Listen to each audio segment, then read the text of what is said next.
see white lies dancing between the lines. She's an atheist. Carousels in her mind, spinning all in her eyes. She's an atheist. Hello and welcome to Digital Freethought Radio Hour on WOZO Radio 103.9 LP FM right here in Knoxville, Tennessee. Today is October 18th, 2020. I'm Larry Rhodes, or Doubter 5, and as usual, we have our co-host Wombat on the line with us. Hello, Wombat.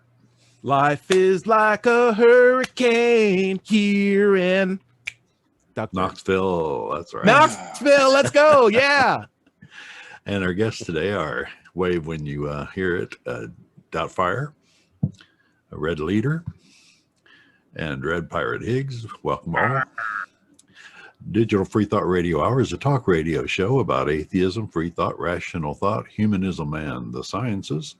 And conversely, we also talk about religion, religious faiths, gods, holy books, and superstition. And if you get the feeling you're the only non-believer in Knoxville, well, you're just not. There are several atheist, free-thinking, and rationalist groups that exist right here in Knoxville, and we'll be telling you how you can connect with them right after the mid-show break. Also, did you know that there was a streaming atheist call-in video show here in Knoxville? Did you know that, Wombat? It's been 10 years. Yeah. And what's great is they actually made a reboot of DuckTales recently. So if you want to get back into the series, it's going to be really good. I think they have Ben Schwartz as one of Huey, Dewey, or Louie. I can't tell them apart, but they're really good, and I highly recommend it. Yeah, Disney's I doing would a really too, fantastic but that's job not with our old show. IP. Well, that's not it. You haven't found it yet. After 10 years, you haven't found our show. Years. How long have we been doing this show, Larry? 10 years. No, anyway. Wait. It's not been 10 years. Don't make me feel bad. Has it really been 10 years? It might actually be. Actually over 10 years. No way. Yeah, Don't make me feel bad. Yeah. Gosh. Anyway, we'll tell you more about that after the mid-show break. Right now, if you'd like to interact with us during the show, and it's Sunday morning, October, what was it again? 18th at 11 Eastern. You can do so by going to Digital Freethought Radio Hour Facebook page and use the messaging function to send us questions or comments. Wombat, what's our topic today? Today we're going to be talking about a really awesome question that Doubtfire himself proposed, which is, can a contradictory God logically exist? And I think that's going to be really awesome. There's my cat in the background. Hey, what's up, buddy? Ben, what's up? How you doing? But before we go into it, I'm going to throw it up to our own Dread Pirate Higgs for our weekly invocation. Our pasta, wart in a colander, hallowed be thy noodles, thy sauce be rum, thy blood be yum, with meat as it is with vegetables. Give us this day our garlic bread, and forgive us our cussing, as we forgive those who cuss against us. And lead us not into Ketoism, but deliver us some pasta. For thine are the noodles, the pasta, and the sauce, whenever and ever. Amen. Amen. It's hard, so hard not to crack up during that. It really is. Dread, I want to go around, see how everyone's doing. We missed you last week. How you been? Where were you? Or was you doing something awesome? Well, like I said, I performed a wedding the day before, and carried on a bit. So I didn't wake up until 10:30 my time, which is 2.5 hours after the show starts. So right, Canadian beer tends to have that effect on people. Though, how is a Pastafarian wedding, and how does it differ from, say, like the more traditional, I would say, Christian variety? Well, actually, it wasn't a Pastafarian wedding. I'm actually an appointed marriage commissioner through the Ministry of Vital Statistics. So it was a traditional wedding, but they still carry on. Okay. Well, that's still beautiful. That's still beautiful. Nice. Yeah. Okay. Doubtfire, loving that shirt. You gotta. Salmon is an unappreciated color on men. And I respect that people represent that, and I will go to the gym representing that all the time. How you been? Doing good, man. Doing wonderful. Where exactly do you do your videos from? It looks like you're outdoors enjoying like a really nice. Yeah, I'm right here on the porch of my place here, and see all that. Looks like beautiful Santa Monica. Yeah, it's in Irvine, California. Nice. Oh, it's pretty close. Oh, my Mhm. nostalgia. My nostalgia. I grew up in California, so it's just like Oh yeah, cool. yeah, that's right. Nice. All right. Larry, how you been? Like I said, looks like viewers can't see, so the podcast can't see this, but it looks like you got a really nice spiffy haircut going on. Oh, yeah. Nice little mane. I in haven't the had a back. haircut in like 4 months. Most of it's behind me. Oh, there it is. I just Mhm. push it behind me. But Nice, yeah, nice. I don't go to barbershops because of COVID. I don't want someone standing that close to me cutting my hair. Sure. Yeah. My daughter said she'd cut it for me, but she's yet to make an appointment for me. So I'm waiting on that. Yeah. I'm trying to stay away from people to embrace social distancing. I was at the gym yesterday and literally empty everywhere except for one dude who decides to do the elliptical literally right next to me. And there's like really? other ellipticals in the row, but he picked the one right next to me. And the whole time I'm like, what is going on with this guy? Look at him and say, no dude. mask, nothing whatsoever, and just focusing on his workout. So like some people just need to be competitive with the person right next to them to be motivated to do gym work. I'm just like, dude, I'm not a part of your program. Out of here.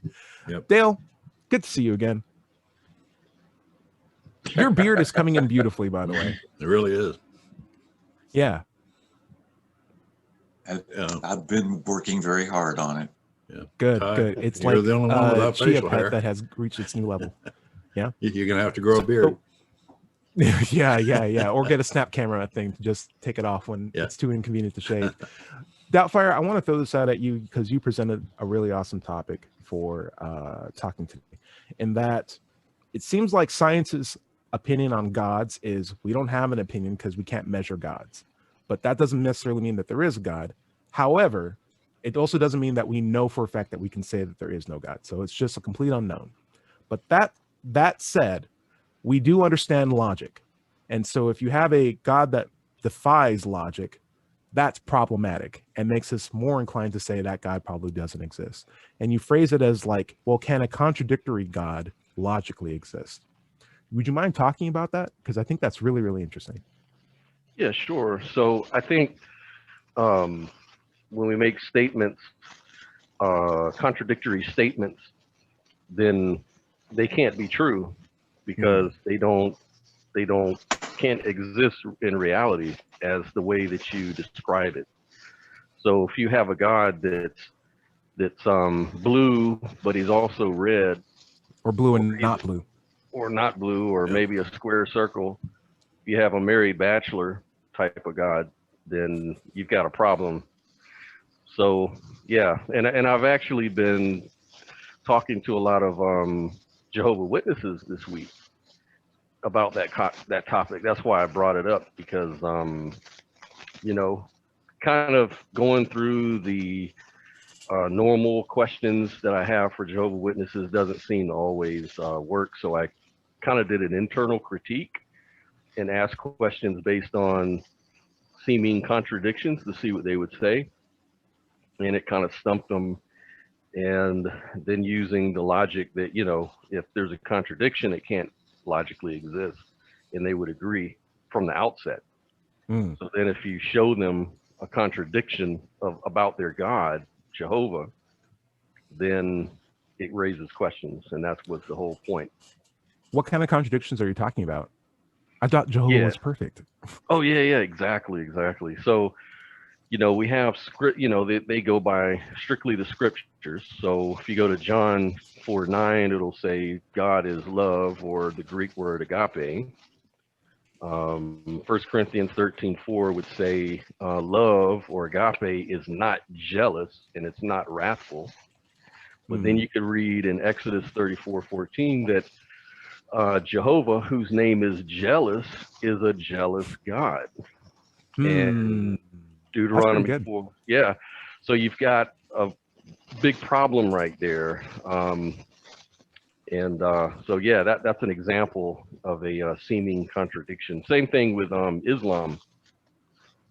Islam in Surah Al-Alaq 96 verse 2 would say God created man out of congealed blood. But in another spot in 1526, it would say he created man from clay. And then also he created man from a drop of sperm in 16:4. So we've got a big contradiction there. So how can all of those things be true? So one of those statements are wrong, but if you're going to accept all of them as absolutely true, which they do, then it just can't be something you can take as reality. Nice. Larry, I'll throw this out at you first. Do you think there are contradictions with how God is depicted in the Bible or any other holy texts? And should that be credence to reduce your confidence in whether or not that God How much exists? time do you have? Well, apparently we had 10 years to go over this. Yeah, well, there's a few contradictions. Let's just take one of them, I guess. God is supposedly all. It's not like you wrote a book on the subject or something. I mean, we're supposed to have free will. One of the biggest problems, or one of the biggest claims of Christianity, is that we have free will and we have to choose right or wrong. And God has given us the criteria and all that stuff. But if God knows everything, if he's an omni-God and he's omniscient, he knows everything that everybody is ever going to not only do, but think. And if that's true, then there is no free will, because we all, have to conform with what he has already thought we're going to do. So there's no free will. And it goes even farther. If he knows literally everything, then he knows what he's going to do, what he's going to think, and all of his actions in the future. So he has no free will. So that's a contradiction right there. I could go on. I also feel like give somebody else a chance. I feel generally also like a God that knows everything essentially set this test up to fail. If this is hey, I'm waiting for you to do the thing that I know you did, that I know you're already going to do, so I can punish you for it after you've already done it. So not only are the victims still getting punished through the person's actions alone. Yeah, like not only are the victims still getting hurt, but the person that's doing the crime is free to do the crime while God watches and is like, ooh, I'm going to keep letting you do this assault. And only until you're done am I going to be like, ooh, I have a perfect plan for you that I already planned ahead of time because I already had planned for you to do that assault. Ooh, it's such a terrible thing. Not a thing that a benevolent God would do. Yet he claims to be benevolent at the same time too. Welcome, George. Dread, welcome, Hello, George. Can you all hear me? Yep. Yeah, you're coming in just great. George, just to catch you up, we're talking about, is it possible for someone to believe in is it contradictory God capable of logically existing, right? And so we're talking about some contradictions of gods that are depicted, in popular contexts, and asking, okay, since there's a contradiction here, is that credence for us to reduce our confidence that this God exists? Because right now we have science that can't test gods and can't say, hey, this God exists, this God doesn't exist. We don't have a godometer, but we can look to see if this God is contradictory and say, logically, this doesn't make sense. Like the nature of this God would have to change in order for it to be applicable to reality. Dread Pirate, I want to throw this out at you. Do you have contradictions that you can think of with regard to popular gods? It doesn't even have to be about the Christian God. Does the Pacifarian God have contradictions? No. The flying spaghetti monster is perfect. Yeah, there's no contradictions there. Really? Is according to who? Yeah, he's fully. Yeah. Hey, I got some contradictions. I'll throw some things out at you.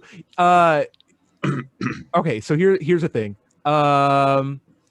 So Pacifarian God, I'm sure, is open to all forms. Okay, here's a stupid question. Does Pacifarian God eat bacon? Well, of course. Okay. So he created bacon, so okay. Pro carbs and protein, like what's going on there? Seems pro like carbs, pro protein, pro beer, pro inches. I feel yeah. Like, is the Pacifarian God generally a progressive God, or is it just like a non-kink shaming God? Like, it doesn't seem like there's a problem either way. Like, how do you interpret the idea of a stripper factory and wenches and stuff like that? How's that go, part and parcel? Well, when you say progressive, I don't know what you mean. Like in relation to equal appreciation and equal rights of all sexes, stuff like that. Well, strippers are not, forced to do it's it. not a sex thing. There's male strippers, there's female strippers, there's unisex strippers. Okay. It's not about genitalia, it's about stripping. Are there animal Yeah. strippers? Oh man, Favorite. you're getting closer. we're getting into a rabbit hole here. How about the more commonplace gods? Can you think of like common contradictions that it could be found with regard to like Jehovah, Allah, and maybe Well- Greek gods? And think, oh, go for it. I mean, the idea that God is all love, but was capable of, creating the angels, the devil being one of them, who is the font of evil. So that's a pretty big contradiction, I'd say. Yeah. Definitely something that makes me reduce my confidence. Dale, here's my question for you. I'm not sure if you're aware of more broader or older terms of gods, like from Roman or Greek pantheons, but the idea of like having multiple gods gave you the ability to have very vulnerable and poor gods that are very human in nature, like gods that were jealous, spiteful, revengeful, terrible beings. And when Christianity came out, it's like, hey, you don't need all these different gods you can talk to. We have this one big God that's already perfect, which is better than your, assembly of gods that are each imperfect in their own way. And that caught on, along with a lot of swords and blood spilling. But the idea of like, hey, Ares, this guy has some problems. He has daddy issues, but his contradictions are at least relatable. Do you think like if you have a contradictory God, does that make it more emotionally more able to relate to? Like, do gods have to be perfect? That's basically what I'm asking you. Or is it possible to actually fall more in love with a god that actually has some, chips on its shoulder and obvious problems? I have no idea what you just asked me. I will, Cool, however, we'll move make on. a comment. Will, however, make a comment. Carrie Kin Thaw, who is a predominant metaphysician, his first law of metaphysics is nothing unreal exists. So that's all I got to say about this. Cool. I have no Doubtfire, idea what you're talking about. Doubtfire, I want to throw that question out at you. Do you think that a God that is not perfect is actually more relatable? And maybe we're putting too much stress on the biblical God having contradictions. Like, does a contradictory God actually make it more appealing? We have, a president that's not very logical in the first place. People tend to love him. Do you think that's the appeal? It could be. People like superheroes in comic books. And those seem to be like the kind of gods that are comparable to the Greek gods and pagan gods. They're not perfect, Right. but they're super, they're meta, they're all these things. But I think in our culture today, people tend to gravitate more towards the all omni God, because it has more explanatory power, they think, for things that they have mysteries or things they want to know about. Yeah. I also wonder, like, maybe the appeal of Jesus is that you get the best of both worlds. You have the omnipowerful God, but then you also have the human who understands the human experience, who gets angry and really hates fig trees. Yeah. And he's like, The you kinda get to- Avatar. yeah. George, why don't you take yourself off mute and join in? I saw you wanted to chip in. Yeah, a contradictory God. I like your concept of a godometer. I want one. Yeah, me too. You know- it would be so great if I did. Yeah, can I It'd buy always be at one? zero, but hey. We don't have Radio Shack anymore. Can I buy one on Amazon? I mean, I really want a godometer. It would always register zero, though. I mean, it wouldn't be much help. And I mean, do they make them in China? And can I buy it on Amazon?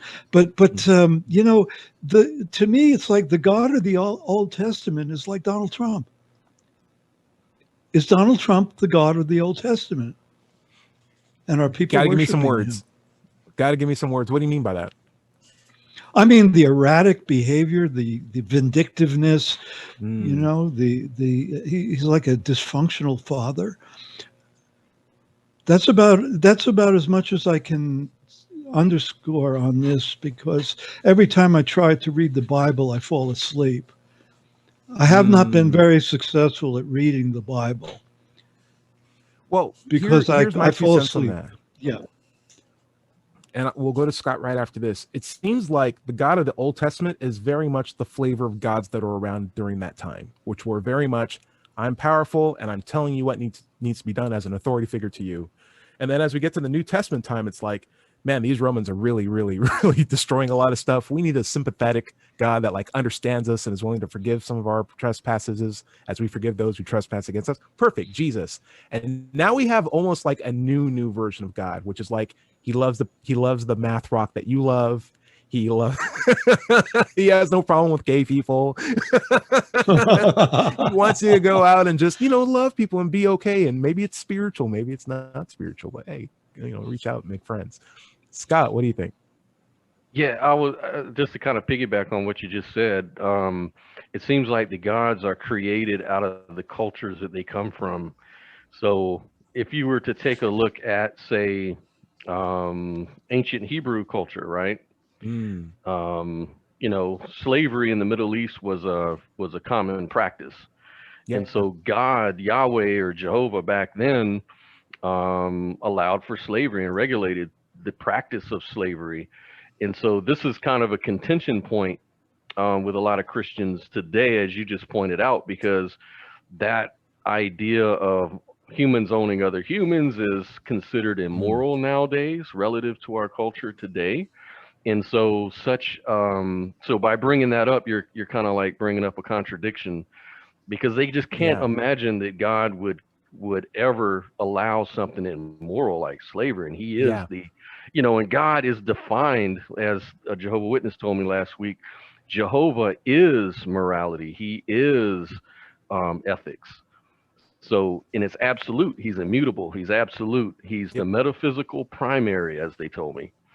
So the metaphysical primary. Wow, you know these terms really well. Wow. Oh yeah, I get engaged. The beautiful word that means nothing. It means absolutely nothing to me. So in other next words, time someone asks me what I do for a living, I'm just gonna be like, I'm the metaphysical primary of my organization. Like, oh, wow, that's important. Yeah. Larry, you want to fill in? I was just going to say, maybe Dale, when he talks to his JW people, has the lady he's been talking to a bit, he could bring up slavery and ask her about that. No, one of the oldest illogical attributes of God, as we see it, was addressed by Epicurus in his riddle of Epicurus. It says, if God is willing to prevent evil but not able, then he's not omnipotent. If he's able to prevent evil but not willing, then he's malevolent. If he's able and willing, then why do we have evil? If he's neither able nor willing, then why do we call him God? That type of thing. So this riddle has stood the test of time for over 2,500 years. But there's one other thing that has come up recently in some of my conversations that points to a non-evil caring God, is that people will tell you that evil cannot exist in the presence of God. He's so good that no evil can exist near him. But then they also tell you he's everywhere at once, all the time. So where does evil come? And evil exists. Yeah. Hey, that's good. I'll tell you another right there. Dred, you're next on the let's spot our contradictories problems. But here's mine that I like. The idea of worship, or the contradiction of worship. And the idea behind this is anything that is deserving of worship would not ask to be worshiped. And it's as simple as that. And so worshiping is essentially putting something above you and lauding it as a thing greater than yourself, and doing whatever you can to appreciate it and like loving it more so than like your car, your wife, your mom's. Like, this is worship. I am worshiping this being that beyond me. Anything that's actually truly benevolent or deserving of worship wouldn't ask you to do that or want it, like or Buddha, expect it or demand it. Buddha has its own problems, saying hey, you want to talk about contradictories with Buddha? Like, let's talk about women's rights in Buddhism. It's essentially non-existent. True. But no one gets a free pass here on the Digital Freethought Hour. But yeah, like if there's a being that's asking to be worshipped, it's typically not worth being worshipped. Demanding to be worshipped. For sake of punishment. Where was Jesus on this? Where was Jesus on what? Where was Jesus on being worshipped? I think All over so. the Like place. all over the place. Yeah. Scott, why don't you fill in? Yeah. So Jesus says, "I am the way, the truth, and the life." Yeah, I'm the sword. There's no way to get to the Father except through me, which, by the way, creates a contradiction in Islam. Now that we're talking about contradictory gods. So, and Muslims will say that Jesus was a truth teller. He spoke nothing but truth because he was God's prophet. Yet Jesus said, "No one comes to the Father except through me. I'm the Savior." So Muslims, the Quran says that no, Jesus was not a savior or a Messiah. He was just a prophet. So now we have a contradiction. So was God telling the truth, or was Jesus telling the truth, or was he not?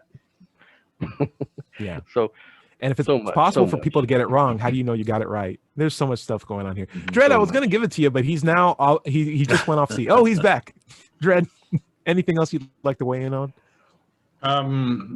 Yeah, I was, well, Scott was explaining there different ideas about how Jesus demanded worship. And there is the one verse there where those who would not, essentially those who would not kneel down and worship me, bring them before me so that I may slay them. That's a pretty big contradiction for a guy preaching all love, right? Yeah. And how many times has he referenced himself as the sheep herder among sheep, and that you guys have to come to his flock? Like that mentality of like, I am essentially a better organism than you. You need to come to me if you want help. Like there's on the order of magnitude of a sheep to a sheep herder. That's how he saw himself to other people. He is making some really big asks. Go for it, Dread. Yeah, so just one comment here from one of our viewers, Data's Trading Room. He says, logic would imply that if evil cannot exist in his presence and he is all transcendent, then what we consider evil is actually God's love. Yeah. Oh, that went dark, Data. Yeah. Doubtfire, go on ahead, weigh in. That took Yeah. a drop. So this goes, yeah. Larry's So we, like, ooh, that was dark even for Yeah. me. And I end every series going like, you're going to somebody else's hell. who made that comment? The Joker? No. No, Data's No. trading. I know it. Yeah. So I was going to Nice say one, that Data. it kind of goes into the definition of God, and some people would say, well, God is that thing that you worship, that is worshipable or qualifies to worship. You know, it's my God. Money is my God. This is my God. You know, the universe is my God. It means that The it's sun. worthy of worship as God is one definition people use for God. But if that's true, and if God is also the first cause of everything that exists, including evil, then does that qualify as something worthy of worship? Do you worship something that would create evil? I mean, really? So, I mean, well, maybe some people are just like that. I don't know. One thing I find with a lot of the religious believers that I talk to is that they're not familiar with the concept of not worshiping. They'll come to an atheist and say, you worship Dan Barker, Right. or you worship Science. somebody is the god of the prophet of atheists, and you worship them. We don't worship anybody. We don't believe in the concept generally of worship. Why would we all praise anything at any time? It's just, I once had a Indian girlfriend, and we were talking, and she was saying like, you're an American, like, who do you worship? And I was like, I don't worship anyone. And she's Right. like, well, what do you mean by that? Who do you worship? It's like, I don't worship anyone. It's just like, so like Jesus? It's like no one. It's like no one, literally no one. And it took a while. We were sitting in front of each other. It just like took a while for me to, like, after the third time, to be like, oh, you don't worship anyone. I remember her response, like, that's fantastic. And I was like, oh my gosh, I love this person. That's its own topic. Yeah. That's its own topic. Welcome. Eric, it's so good to see you. welcome, Good- Boudreaux. good Who to do see you Boudreaux. worship? What's up, guys? Yeah. We're actually gonna head out to a break, and then we'll come back and we'll get Boudreaux's thoughts on this amazing topic that Scott brought up. Doubter 5, why don't you take us out? Sure.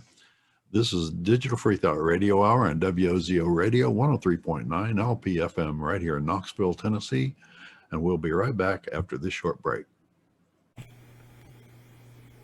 To the curious, the inquisitive, the seekers of knowledge, to the ones who just want to know about life, about the universe, about yourself. Not cute questions, big questions, ones that matter. To the rebels, the artists, the free thinkers, and the innovators who care less about labels and more about truth, who believe nonconformity is more than a bumper sticker, that knowledge is more than words on a page. You're young, you're old, you're powerful beyond measure, and the fuel of that power is not magic or mysticism, but knowledge. The things you see, the things you feel, the things you know to be true. Sure, some will doubt you. Let them. Dare to think for yourself, to look for yourself, to make up your own mind. Because in the eternal debate for answers, the one thing that's true is the power of logic.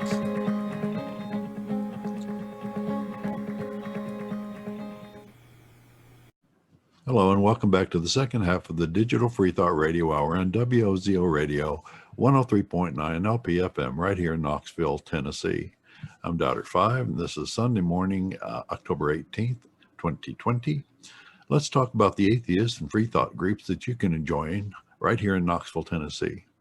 First, there's the Atheist Society of Knoxville, founded in 2002. We're in our 18th year. ASK has over 1,000 members, and you can find us online at knoxvilleatheist.org. By the way, if you don't live in Knoxville, you should still go to Meetup and search for an atheist group in your town. Don't find one? Start one. Start one. Another large free-thinking group here in Knoxville are the Rationalists of East Tennessee. Just go to rationalist.org and click on upcoming events to find out what they're up to. Earlier in the show, we said we'd talk about the Knoxville Atheist Call-In TV show. Well, it's kind of a streaming audio now. We were on TV for 10 years, but now we've got a YouTube channel. It's called Freethinkers United Coalition of Knoxville. Go to YouTube and search for that. And if you want to see our archives of the old TV show, search for Freethought Forum Knoxville. Okay, also, if you're interested in joining us or getting involved in the TV or the radio show, come to our Facebook pages or ASK Facebook page, the Atheist Society of Knoxville, or the Freethought, Digital Freethought Radio Hour Facebook page, and let us know you want to be involved. And where do we leave off there, Wombat?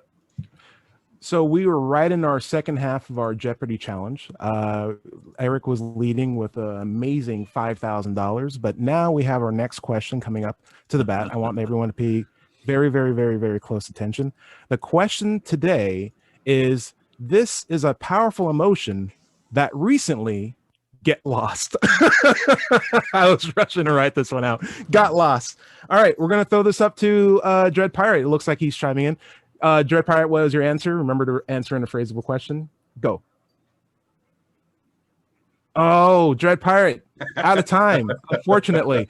All right, I'm sorry. No one else got the answer. That was the last one. It looks like Eric's our champion. The right answer was, where is the love?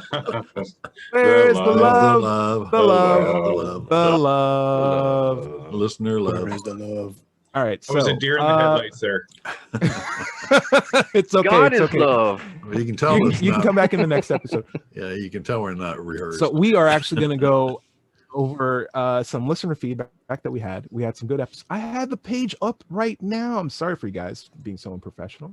Let me, we had like 7 comments from the last show. The last show's topic was, let me just pull it up here. I had a near-death experience.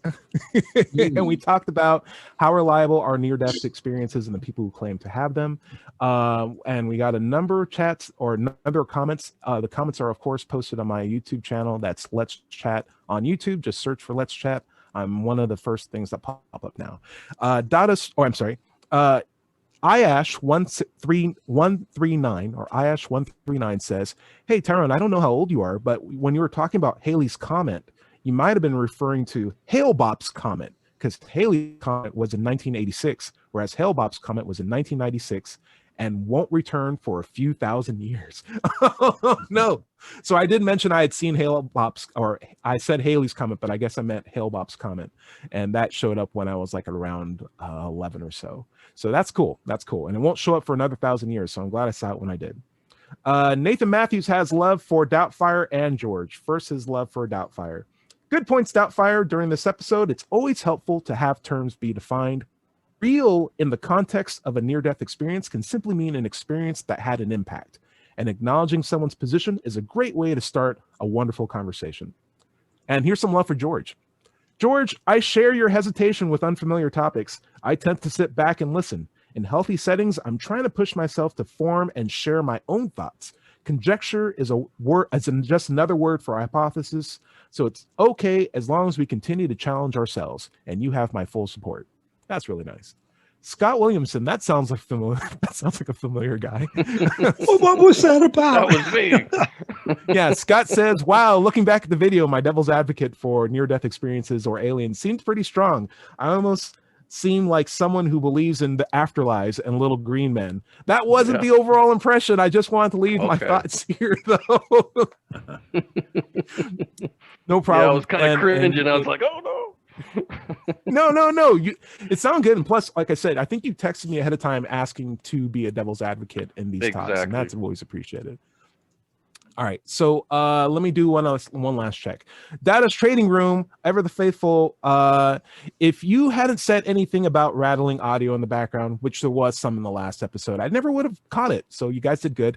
Oh, wow, I did it. Okay, he wanted to make a mention about ghosts, though. We made a comment that whenever you feel very cold, it's a ghost passing over you. And so his response to that was, oh, wow, so now I know why it gets cold at fall. Mass migration of ghosts. Yeah. Hey, real talk. I was in bed.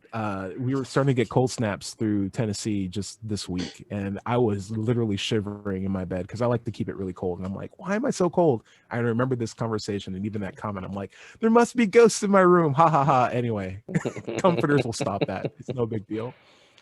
All right. So we were talking about contradictions in the Bible, and particularly related to the subject of God. And the reason why we were saying that, and I'm directing this towards Eric, because we were saying science doesn't have an opinion on whether or not a God does exist or does not exist. We don't have a God meter, right? But we can look at the God claim and see if there's contradictions there. And if there's contradictions, we can at least say logically, it doesn't make sense for this thing to exist. We can reduce our confidence based on how many contradictions we can find with a particular God claim. And the Bible is a really, really big book of God claims. That, along with many other holy texts, but we are all people here, Western, we tend to really know the Bible very well, and it's very popular. So it's worth knocking down a couple of pegs. Eric, would you mind, if you had any contradictions that you can think of, presenting some that makes you less confident about the God that's proposed in the Bible? Yeah, well, I'm kind of with George on religion in that I was raised Catholic, but I never really studied much, so I don't know a ton about the Bible. I've never actually read it. You're Catholic and you never read the Bible? That never happens. I'm just right. That's yes. really bad. That's a bad joke. No, I've read parts and chunks of it and read a lot about interpretations of it. So I'd say the one that jumps out at me the most, obviously the time frame of everything is one, but I was talking specifically about God claims. The fact that the Bible seems to kind of flip between monotheistic, or the fact that I'm the only God, or there are other gods. You should not worship other gods. But then again, other parts of the Bible make it seem like God is the only one, and the whole idea that the devil stood up to God and did so powerfully, such that he had to ban him to hell. It just seems like, I don't know. I'd say the big one would be that how many gods are there, or were there, or any God? So that's a big one. It's weird when someone tells you, yeah, it's just like, hey, you're my only girlfriend, but don't talk about my other girlfriends. Yeah, there is I think in the commandments, it's like, don't worship any other God before me. It's like, what do you mean other gods? It's like, Yeah. I am also the only God. It's like, what? George, go for it. Yeah. Yeah, I don't, that was Boudreaux, right? I don't know what to say about that. He said he's like me, but I was raised with no religion. Yeah, well, I guess that's what I meant. I mean, I'm like you in that I didn't grow up with super knowledge of the Bible. I'm not the first one to be able to jump in and quote from the Bible. I have really no frame of reference, and I hear you say that a lot on the show. So I was I don't. You know, when I was 6 years old, my mother said to me, she said, "Look, we've got only so much money. I'll give you Hebrew lessons or music lessons. Which do you want?" What the hell kind of a choice is that? Music, please.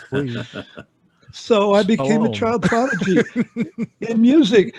Did I become a child prodigy in Hebrew? Hell no. Well, yeah, it does kind of seem like the Bible teaches a plurality of gods in some sections. I think the Hebrew word Elohim is a plural word for God. And so Lord of hosts. So like when you read in Genesis, let us create man in our image, like who is he referring to? What other gods were there that were creating things? And the Hebrew word was Elohim. And that's why we have the translation we in our, and it follows throughout many different verses. But then in other sections, you hear about God as the singular. So you have the word, the YHWH, which is short form for Yahweh or Jehovah. And so in those sections, God is the only God, the monotheistic God. So a lot of scholars that I've read about tend to think that the Bible, the Old Testament Bible, was kind of cobbled together from earlier texts, and it came from a Canaanite religion that worshiped Elohim. That's where the word actually comes from. So Israel came from Canaanites, and it just gets, really contradictory there. Yeah, like plurality. Larry, what do you think? Well, we kind of started talking about illogical gods per se, with the attributes of the gods being illogical, but now we kind of got off into the Bible contradictions. And since we've opened that up, I'd like to offer at least one, and the one is a basic contradiction, illogical. It's the original sin. Where God tells Adam and Eve not to eat the apple, and they eat the apple. But the apple contains the knowledge of right and wrong, good and evil, right? Right. So they wouldn't have even known that disobedience was wrong or bad or evil before they ate the apple. But a knowledgeable God, a benevolent and knowledgeable God would have known that. And if he had wanted them to know the difference between right and wrong, good and evil, so that they would understand not to eat the apple, he would have just given them the knowledge that they had been forbidden to get. So it makes no sense. It's just and they're perfect. They're supposedly perfect beings. And it's not a surprise on God's part that happened. And if he claims to be benevolent, yet made such an obvious trap. It's like putting a poisonous snake in the playground with a bunch of kids. It's just like, let's see what happens. Like, you clearly put a trap door in paradise. That's no longer paradise. Speaking of there paradise, free will in heaven? Yeah. And he's supposed to be everywhere. So where was he when the snake was tempting Eve? Watching it, probably controlling the snake. It was a trap. It was a trap. Yeah, it was a trap. I want to talk about heaven for a quick bit, or paradise, because we just brought up the idea that heaven can be a great place to be for eternity, with the mindset of there's also a hell. So like, if people go to heaven, what is the nature of a person that can go to heaven that's okay with a hell existing where people are burning for all of eternity, right? Like, that seems to be contradictory. Like, how can you be so good to go to heaven but be okay and complicit with the idea of hell at the same time? Right. Heaven's either empty, completely empty, or heaven is hell, because those are the worst people in the world that I'd rather be with. And if I had the choice, I'd be like, I don't want to go to a place where people are okay with people burning for all of eternity. I saw a lot of hands raised. Doubtfire, did you want to say something? Yeah, I was just going to say really quick, heaven doesn't seem to be the place that it's purported to be in other places in the Bible. Like in Revelation, there's no sorrow, there's no tears, there's no suffering. Heaven is just blissful. But then we read about how there was war in heaven, and Satan was cast out. Like, if there can be war in heaven, and war is full of suffering and tears and death, and like, how does that not be a big contradiction? So, man, these are some great contradictions. George, it sounded like you wanted to weigh in on something. Well, do you remember what you were going to say? Or I forgot what. Oh yeah, I mean, to me, the whole concept of hell is so bizarre.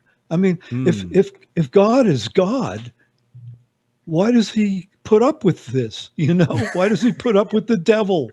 This is all bullshit. This doesn't make any sense. Hey, wordy dirties. Guess who's on mute? Oh, what's our time set? The old radio man blew it again. Oh, there we go. You're uncurable, George. Boudreaux, what do you got? Did you want to weigh in on this as well? I really like Doubtfire's point about, is there free will in Garden of Eden or heaven or any of the places?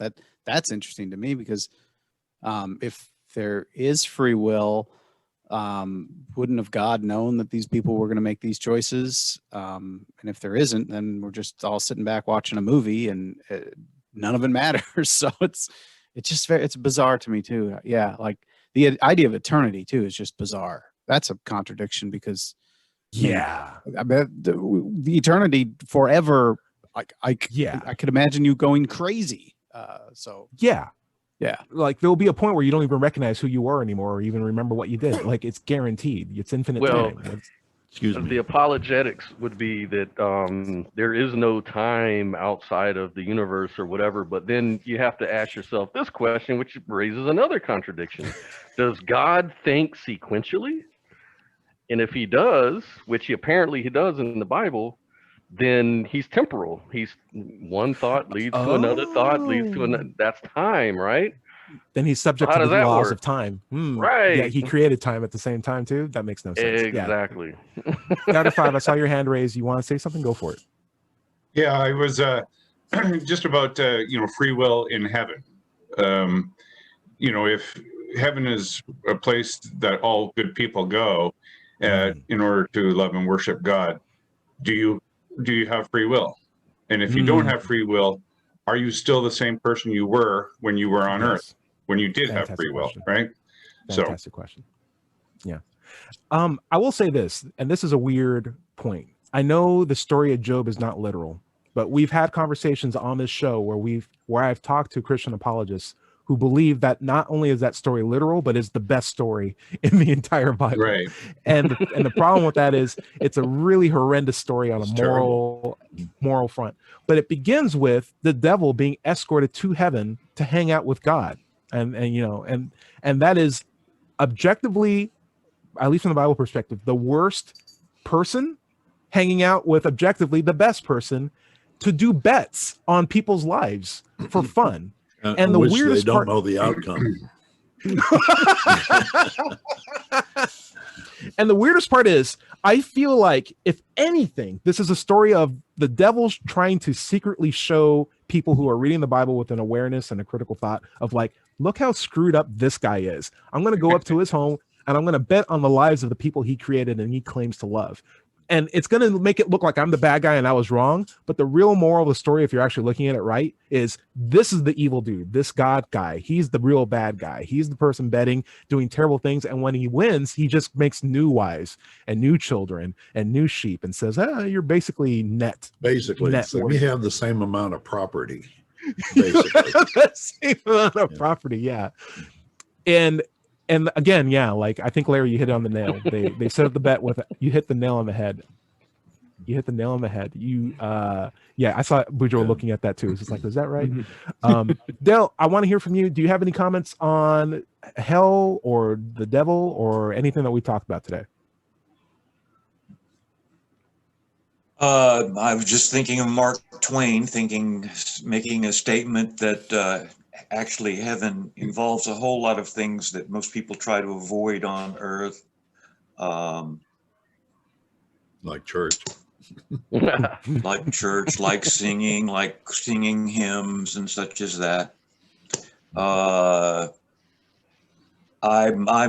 This Christian bashing is really just going in circles and going in circles. Well, let's look at some contradictions of the atheists. One of the primary thing of the atheists is that, or that's been proposed, is that the universe came from nothing. No. Is that So- I don't say that. I'm an atheist. No, Yeah, there- well, Lawrence you're Carlson. not. Larry knows about it. Lawrence Well, there are Carlson says that. some that do. So some people say things, but how does that represent atheism? It's like, That's Atheism, Well, it atheism is a represents- position on God, though. yeah, it's not that claim at all. That's a science. But well, maybe it there's just the problem. does seem like a contradiction. I'm an atheist, and I but, believe that the matter of the universe has always existed in one form or another. I don't believe it Yeah. came from nothing. And I think Oh, time is necessarily based on objective phenomenon. So look, if you can't observe it, physics. who's to claim time exists or not? But Do you have another? it's easier to say contradiction you it's easier to say can- atheists are wrong. well, they say things well, that- often, the atheist should come up with a good answer for if there's creation, why is there no creator?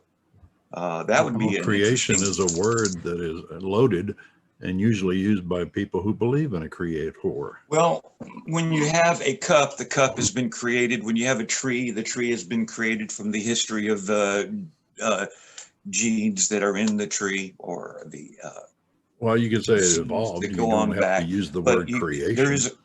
there is a creation. There are and- creations when there is a creator. Now, trees weren't Right. created per se. They were No, they weren't. They are the descendants of the previous trees that came before them, and there was a time when there were no trees, according to right? And they evolved. Mhm. yeah, they But evolved. what I'm saying is Um, creator is a loaded word. Yeah, Agency is okay too. and you Is it- can easily fall into a special pleading fallacy, because Yeah. then you would say, if everything has to be created, because that's in our experience that everything had a creator, so there's a contradiction. Well, if you're going to say that, then who created God? Yeah. You can't say Infinite regress. everything God. I'd- Right. Yeah, that's I would say an what's- old saw. I'd say what's really unfortunate is when someone claims that atheism is making any more of a claim than I don't believe your God exists. Please come up with better evidence. And there's no Oh. other statement in the grand book of atheism than that. Like if you look up atheism in if there was a instructional booklet for atheism, it literally is a 1,000-page page. document with one sentence on the first page. It's like, I don't believe you. But And to that's the only Dale's thing that credit- says I- it. to Dale's Hey, credit, Yeah. real quick, to Dale's credit, Go for I it. will say that some atheists, I do find contradictions, like especially what they call Gnostic atheists, Yeah. when they say there is absolutely no metaphysical reality. Well, that's a metaphysical claim in itself. Yeah, So that's also a you kinda Gnostic do- position. Not an Right, a atheist Gnostic position, right. atheist, exactly, specific to the Gnostic atheist. Yeah, and I don't Well, like here's- Gnostics in general, whether me they're neither. theist or atheist. Me neither. There's a question that came to my mind about atheists, and perhaps you could help with this. I've heard it said that the weak atheist, or the moderate atheist, if you will, believes that only makes the statement that I see no evidence for a God. I see no evidence. But even very, very high atheists, then you ask them, well, what evidence would you accept to believe in a God? And I've heard plenty of atheists say, there's no evidence whatsoever that you would give me that would make me believe in a I God. don't say So that. it seems like Yeah. a circular argument in that I have seen no evidence, and furthermore, I will not accept any evidence. So we have like 3 minutes left in the show. So just to respond to this, just because it is an old hat argument that we've heard, the idea of people say this, therefore it represents the thing that the label that you believe, are two different things. It's the same thing of scientists say this, therefore science says this. And there are atheists that say, I don't like bagels, but that doesn't mean atheism is about not liking bagels. In the same sense that I can wear a red hat, it doesn't make me a Republican. I can just wear a red hat. So we have to look at the idea of there are individuals and many people in a particular group that can say something, but what is the common denominator of this group? And the common denominator of atheism is, I don't believe you when you say you have enough evidence for me to be compelled to be convinced that you believe that this God actually is real, or I don't believe your God. That's all that means. And everything else on top of that is atheism plus something else. Dreadpire, I'm going to give it to you. Oh, wait, Eric, you went through the trouble of actually getting props. Let's go over your props, and then we can close up the show. Yeah, I think it's just a lovely argument to hear, but basically the Dawkins scale, and there are other scales that get exactly what Dale is saying.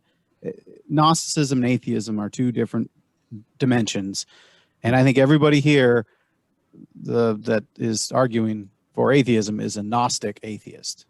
They are an atheist. They don't believe in God, but they don't know there's no God. You mean an agnostic atheist? Agnostic, Yeah. right? Agnostic. Yeah. Sorry, that's what I meant to say. But Yeah. and then I'm not an agnostic. you're not an agnostic atheist. No, I'm an atheist. Period. Okay, but Yeah. but we're talking about two different things. Yeah. It's okay. It's a confusing thing for a lot of other people. Yes. But when you talk to them in a short as a 5-minute conversation, you'd be surprised how much we agree on these really, really basic concepts.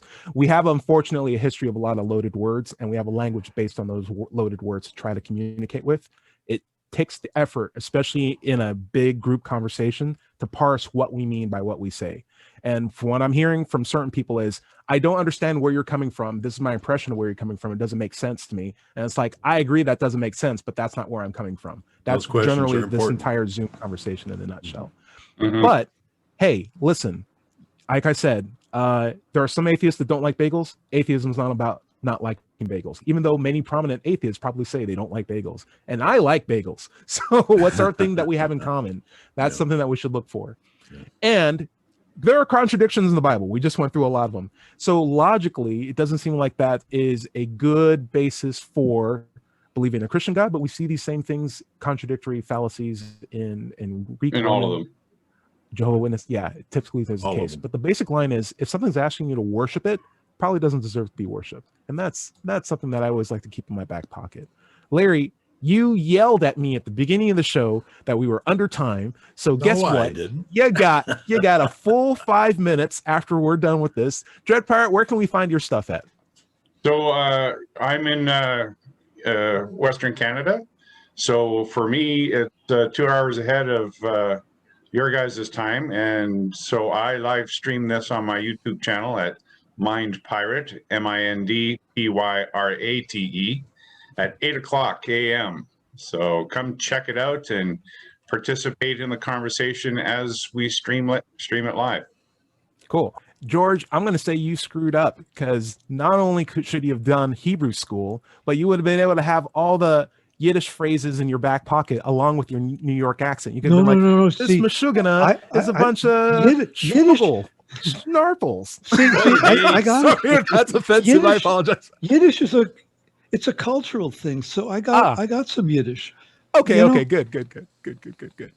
Eric Boudreaux, I want you to not have any pressure on you with producing content, but if there was, I want to know what that you're doing a cover band of, what was it? Bad Omen? Bad Religion. Bad Religion. How's that coming along? I think we're done with the recording. They're mixing it and they're video editing it, so should have it. Cool. Should have it next week. If But you're fun, cool, if you're comfortable with it, we'd love to put it on the show as a mid-show break. Yeah. a fun connection between Dale and Wombat's comments. Samuel Clemens, also known as Mark Twain, was born and died and got to see Halley's Comet twice. Whoa, Yeah. very cool. Nice. One of very few people that, Doubtfire, I'll throw it out to you before we head out with Doubter 5. Is there anything that you'd like to recommend that we check out? This is a great topic, by the way. Yeah, sure. Just meet me where it's going down, man, at my Facebook page. Scott Williamson. We can talk all Nice. about it. Very cool. Very cool. Feel free to leave a comment on the show, guys, on Let's Chat. Doubter 5, take us out. Excuse me, this has been Digital Freethought Radio Hour. Be sure to visit digitalfreethought.com and our blog. We have radio show archives there, atheist songs, articles on the subject. By the way, my book is called Atheism, What's It All About? It's available on Amazon. If you're having trouble leaving religion and religious beliefs behind, there's a group out there for you called Recovering from Religion. You can find them at recoveringfromreligion.org. Thanks to Dale for bringing up these questions about atheism. They're very important. We do need to address them as they come up, for sure. If you have any questions about the show, you can send them to askanatheist@knoxvilleatheist.org, and we'll answer them on the show. If you're watching this on YouTube, be sure to like and subscribe to be notified of new episodes. And remember, everybody is going to somebody else's hell. The time to worry about it is when they prove that heavens and hells and souls are real. Until then, don't sweat it. Enjoy your life. We see you next Wednesday. Say bye, everybody. Bye, everybody. Bye. Bye.